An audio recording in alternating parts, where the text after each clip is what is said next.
Good afternoon, everyone. Can you hear okay? Maybe we can just boost that just a little bit. So, I'm just thrilled that you've chosen to be here at Plymouth Congregational Church for our music series today. My name is Bob Nance. I am the music director here, and it's my pleasure for you to be here for JD's recital.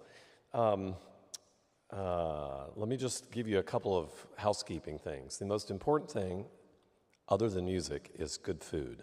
So when we get done today, we do have an ice cream social for you, and I encourage you to visit that. That's from 05 Scoop Shop, and we're excited about that. In 2 weeks, we have another wonderful concert on the 18th. It's going to be our Dixieland concert, or a New Orleans-style jazz program, which will actually be out in the parking lot, weather permitting. If not, it will be in here with our Dixieland band, and that's at 4 o'clock in 2 weeks. And that will also be followed by more ice cream.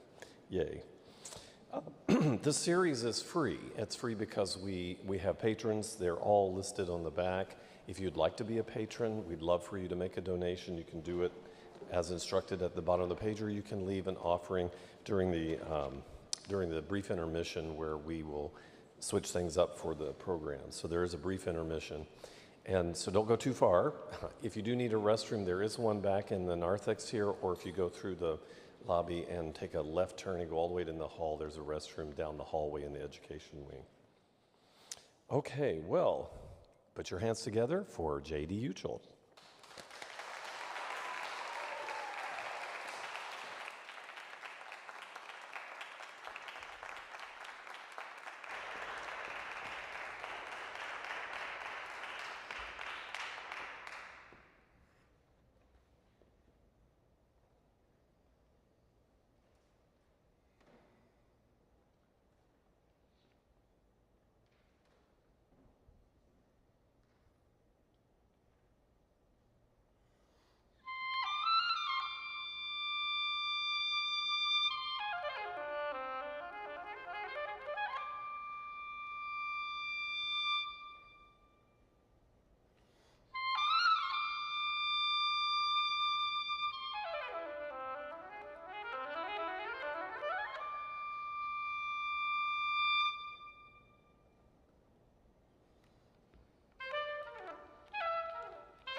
Hello, everyone. How's everyone doing? Awesome, wonderful, I love that. As we're kind of getting set up for the next piece, I wanted to thank everyone for coming to this recital, and I know a lot of you are saying, why? Why are you here? Why are you doing this on? And the short answer really is I wanted to do it and no one told me no. So that's one reason, but really I've been living in Fort Wayne for 5 years, and during that time, I've eaten a lot of good food. I've gone to places like Fox Island and enjoyed a lot of the woods and a lot of the great places. We also experienced COVID. There was also a windstorm that blew my chimney down, and I had rain running into my apartment for a bit of the night. It's all to say that during my time here, I've had a lot of things shape me, and I wouldn't be the person that I am now without it. And part of the things that have shaped me are also the people that I've kind of picked up along the way. And this recital is really me sharing with all of you the people and the music and a little bit of myself, of just basically what I've picked up along the way. And that first piece that you heard was called Six Etudes pour Voix. It is by Gil Silvestrini. He's a French composer. He was born in 1961. And this piece is probably his most well-known, as it's often used in a lot of recitals and competitions, and at a time, I believe, it was used as sort of like a graduation final test. And there's a lot that's going in it, but this piece itself was inspired by Impressionist paintings by other French painters, which I hope you got to enjoy a little bit of the paintings that kind of accompanied it. And his word etudes is interesting for me personally, because it kind of seems a little bit of an odd choice, I guess. Because to me, before this, etudes is something that I would very much practice in a room with a metronome with very little emotion. I am just there to get the job done and as cleanly. I don't want to make mistakes. I want to do it right. But Silvestrini didn't feel like that, because he was calling these etudes, but they were inspired by paintings, and he really did lean into those for inspiration as well. And there's a quote by Silvestrini when there's a person called Paul Allen Chinen who is writing a DMA thesis, and he interviewed Silvestrini. And a quote in that paper by Silvestrini is, "Etudes does not only mean work on technique, but also artistic work, work of imagination, an aspect instrumentalists often neglect." And that resonated with me a little bit, or really a lot, because a lot of the way I treat music is both as a passion but also a discipline. A lot of the pieces that you've heard tonight are probably ones that I've picked up multiple times over these 5 years, and for some of them, maybe even the Silvestrini, I've subjected to some of my friends to on multiple occasions to just kind of listen to. And I feel like every time I go back to it, I re-look at it from a technical side, but also from like a personal side, to try to come to a new understanding. What things may I miss? What things can I add that I didn't think of before? All long-winded reason to say that as we grow as people, I think it's important to keep music as a continual, and other arts and ourselves as a continual progress. That as we pick up things, new experiences, new people, we start to look at things differently, and it's always a journey, never a conclusion. You guys let me talk for a long time, jeez. So anyway, so the next piece I'm actually going to be joined by a couple people, Grant Louvier on piano and Travis Larson on bassoon. And one part of my life during these 5 years is I've had the opportunity to work at Fox Products, who makes oboes and bassoons, and Grant was my first boss. He plays the oboe, he plays the piano, he composes, he makes rosaries, he raises lovely children. He does a lot of things, and he wrote this wonderful piece called The Dreamers. It's a work based on the movie of the same title.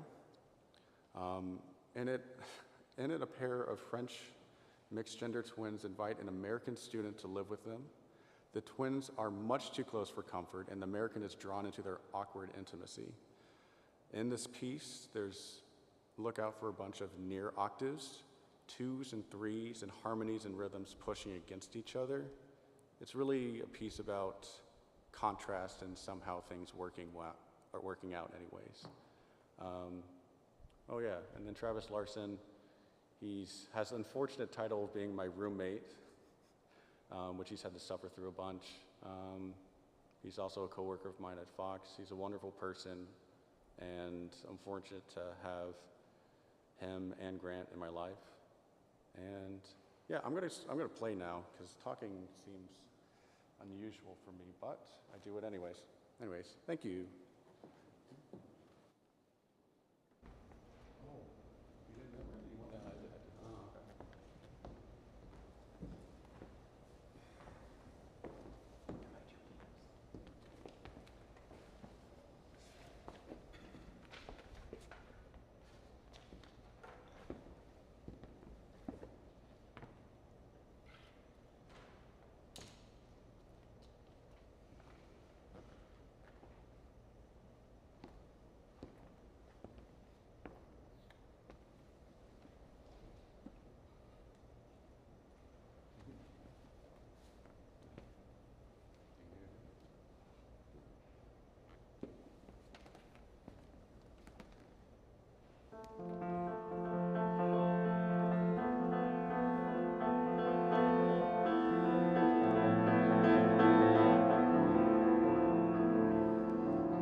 if I didn't make it clear, Grant Louvier played piano and also composed that piece. He has composed a bunch of different pieces for oboe, bassoon, English horn, all these combinations for double reeds that we've gotten the treat of being able to play. So thank you, Grant, for that. This next piece I'm going to be joined onto by Stephanie Patterson, who plays English horn. She also was a co-worker at Fox Products with me. Oh, no, it's fine. We're using the same stand on this one that I forgot about. So this piece is one of the many works written by Jeffrey Rathbun. Jeffrey Rathbun is actually the assistant principal oboist of the Cleveland Orchestra, but he also is a composer in his free time that somehow he finds while playing in Cleveland and also playing oboe and in other orchestras in the country. This piece was written in 1997, and it was originally for Jeffrey Rathbun and Carolyn Hove, who is the recently retired solo English horn for the Los Angeles Philharmonic. It's a very interesting piece that I think we've grown to love. It's a little bit of, it takes some time to get used to and to understand, but this piece has 4 movements of different styles. It has a lot of angular movement, it has dissonant rhythms and harmonies, and the second movement in particular has 2 battling marches of different styles that we kind of play at the same time and at different times, and before we finally decide on picking one of them. Yeah. Anyways.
Hi, everyone.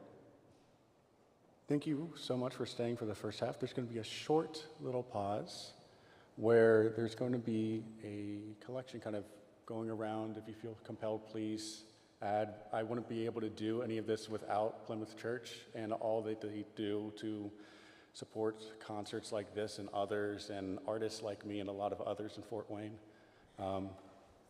Plymouth is really a special place for musicians because they do so much to help artists. Yeah, anyways, see you in a little bit. Have fun. Yeah.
Hi, everyone, and welcome back to the second half of me going on and sometimes playing oboe.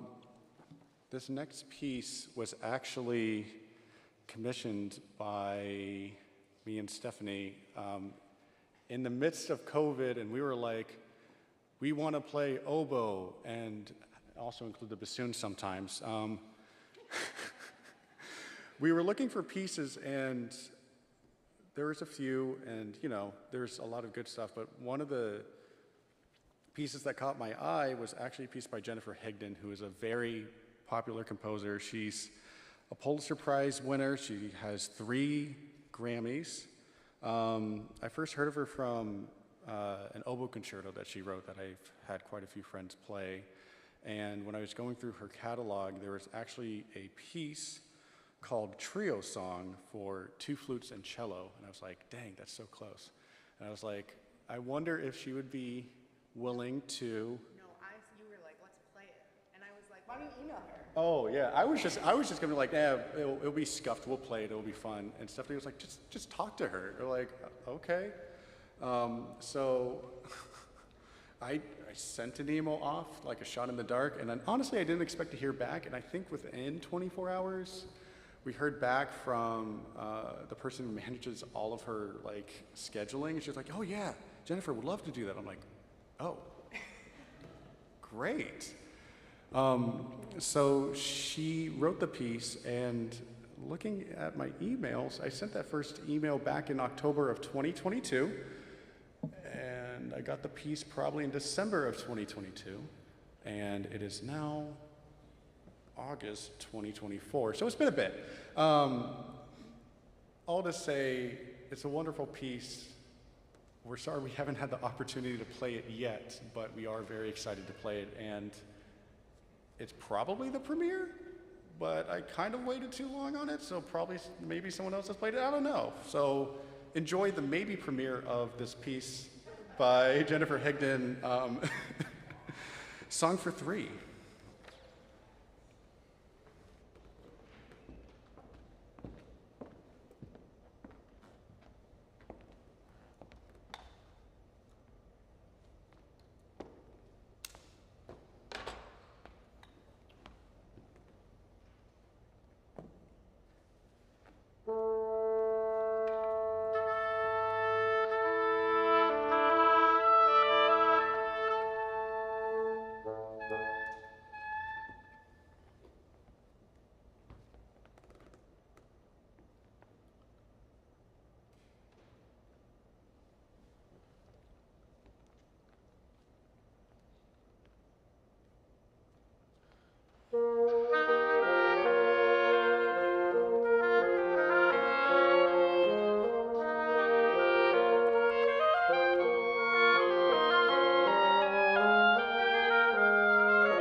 I don't have enough hands sometimes. No, I'm good now, but thank you for asking. This next piece is by Jenny Brandon, and this is a composer that I've really come to love a lot, and I've had the opportunity to explore a few of her works over the years. One of them being Going Into the Sun, which is a piece for oboe and bassoon that basically captures different moments of driving through Glacier National Park. And a lot of her pieces are inspired by nature and poetry, and that's something that, as someone that really likes to spend most of their time outside, is something that I enjoy looking at. And this piece, Three Desert Fables, is focusing on some relationships found in nature, particularly in Joshua Tree National Park. The first movement is titled Joshua Tree and the Moth, where the Joshua Tree and the yucca moth, they rely on each other in nature. The yucca moth pollinates the Joshua tree, and after laying eggs in the tree flowers, the yucca moth's larvae feed on the yucca seed. It's because of this relationship between the two of them that they're able to survive the harsh desert, but it is fragile because neither could live without the other. The second movement is called The Rock and the Chuckawalla. The Chuckawalla is a lizard that uses the rock both to sun himself and also as protection from predators. The last movement is titled The Ocotillo and the Bee. The bright red flowers of the ocotillo plant extend broadly and kind of all around. The flowers kind of circle the branches of the tree, and as the bee goes to pollinate the flowers, the bee kind of circles it, kind of creating a little bit of a desert waltz. Yeah, I'm gonna play it. I hope you like it.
Miss Stephanie Patterson with the assist.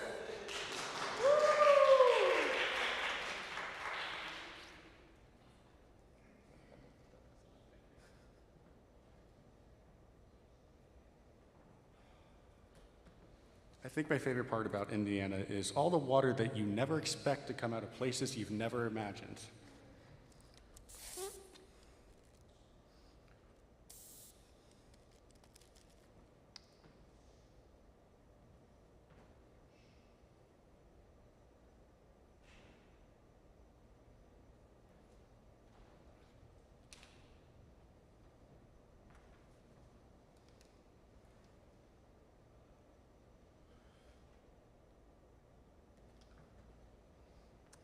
I don't think that's what Jenny Brandon had in mind when she was talking about nature and water and all that, but you know.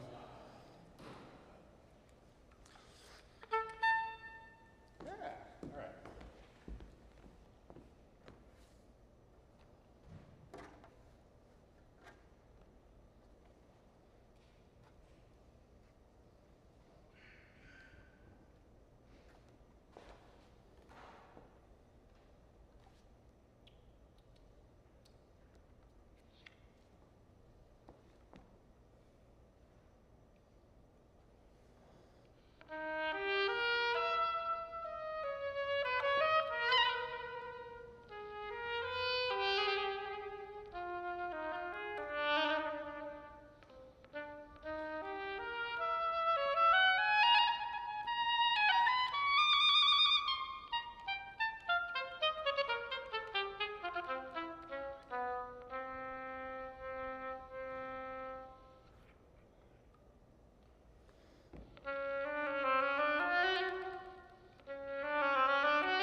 Forgive me, I'm going to take all the water precautions I can at the moment. Okay.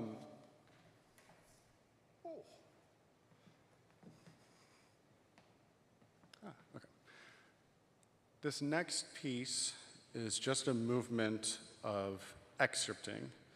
It was written by fellow Eastman oboist Elizabeth Rahm.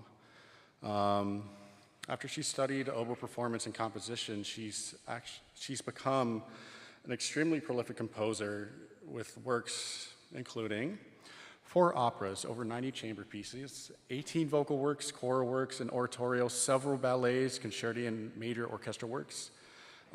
She's known for writing captivating and evocative musical storylines that are still accessible to people from every walk of life. Rahm is known as one of Canada's most accessible composers, writing for varied mediums and in remarkably diverse styles. This piece in particular was dedicated to Dr. Nancy Ambrose King in the University of Michigan Oboe Studio. And essentially this is a series of short pieces that were inspired by common musical excerpts in the oboe orchestral world. Orchestras commonly use these excerpts to evaluate musicians at an audition, and oboists end up practicing these little excerpts for probably far too long and for most of their careers, including school and beyond. This movement in particular, Tombeau de Couperin, is a wonderful orchestral piece by Ravel, and the beginning snippet of it, probably 20 seconds, is kind of a notorious oboe solo, and I have probably, in my short life, have already put in 40 to 50 hours just on 20 seconds of this, just to get an idea of how earwormed, how latched on these little pieces are. And Elizabeth Rahm thankfully decided to take these little banes of our existence and turn them into actually respectable music. So this movement, Tombeau de Couperin, is an etude based on 2 movements of the orchestral piece, including prelude and the four-lane. And I'm going to do a little snippet so you guys can, if you're not oboist, can suffer along with me a little bit of what it means, and then I'll play the piece for you.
Maybe you'll hear a little bit of that inspiration in Elizabeth Rahm's piece.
Thank you. There's one more piece. This next piece, I'm going to be joined by Mr. Jonathan Snyder, who is stealing his stand. How dare he? He's another person that I met at Fox Products, and now he's onward to bigger and better things. Oboe third and English horn at Fort Wayne Phil, and also the personnel manager there. He's a great friend and a great nerdy oboist that I get to nerd out with all the time, and somehow I don't get tired of it. Him or the oboe. This next piece, Thea Musgrave's Take Two Oboes, is the result of a conversation between her and British oboist Nicholas Daniel. Musgrave was looking to write a bunch of works for two like instruments, and she was talking to Nicholas Daniel, and he was like, why don't you just write a piece on everything that is difficult on the oboe and just really make them have to get better? And she did it. She basically took a piece based on what he suggested, whereas playing quiet and beautifully in the extremely high register, playing melodically in the extreme low register with nuance, awkward note transitions in the middle register, all while matching the other oboist extremely well. She did all of that and also made a fun and uniquely challenging piece that I think it's safe to say that pushed me and Jonathan to new levels of control on the oboe. Forcefully demanded, but it's a worthwhile end goal, I think. So once again, thank you all for coming to this recital. This has been a pleasure. I hope that you guys have found maybe one piece that you enjoyed. You don't have to like all of them. You're not my parents. They have to. They have to support me, and they really have done a great job at that throughout my life, and here and beyond. So much love to them. And to all the people in Fort Wayne, thank you so much as well. I'm actually going to be heading off to do my master's in oboe at Boston Conservatory at Berkeley this upcoming fall. So all my time at Fort Wayne has been wonderful, and I'm going to miss the people dreadfully. I'll come back and visit. I've already been threatened that if I don't come back and visit, I will be on someone's bad list, so I'll be sure to come back. But I'm looking forward to moving on to the next chapter of my life with all the experiences I've sort of taken and the memories from my time in Fort Wayne. So thank you, everyone, and enjoy this last piece.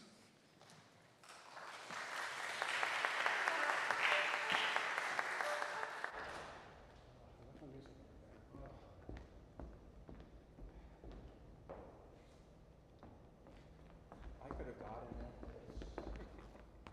How are you supposed to know what I want?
That's all I got.